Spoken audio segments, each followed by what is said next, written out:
Katrina, they were doing their recovery. They were building houses in New York to ship to New Orleans. And one of the old boys down home got a job to work with them. And he was at the general store, and he was telling everybody that he was going to New York to help them build houses.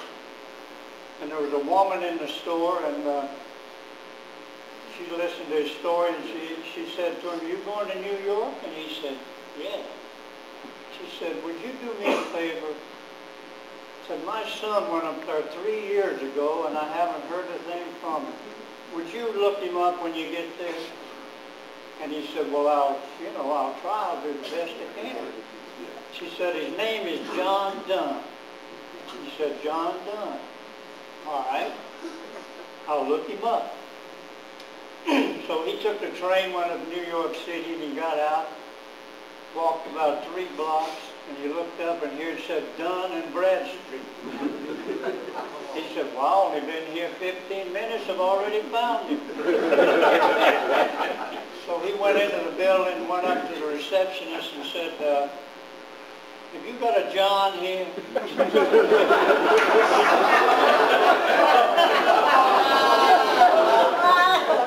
And she said, "Yeah, just second door on the right there." So he goes down and opens the door to go in. There's a man coming out of one of the stalls. And he said, "Are you done?"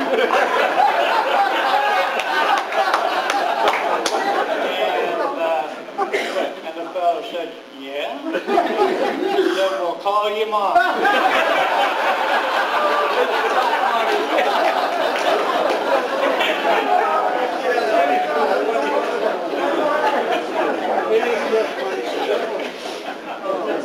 I saw him down in the lobby. I did too. It comes back to you, right? Yeah. I got a call tonight. There was a family down home. They're kind of wealthy, and they're not the best people in the world.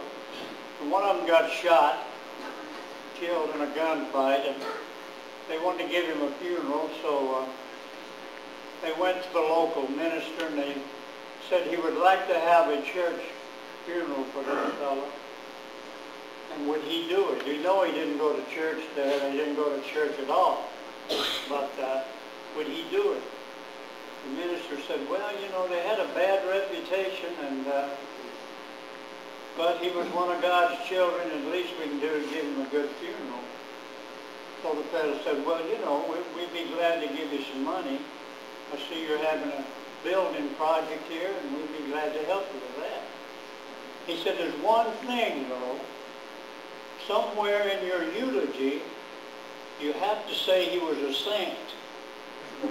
So the minister said, "Is that the same guy I'm thinking about?" He said, "Yeah. So we would give you $25,000 if you could work that into it." He said, "Well, let me think about it. We do need that building." So anyway, he called and said, "Yeah, I think I can do it." So they had the funeral, and the Reverend got behind the coffin and said, "This brother you see laying here this morning," said, "he was a thief, a drunk, an adulterer, a bully, a cheat, a liar, a good-for-nothing bum, but compared to his brother, he was a saint."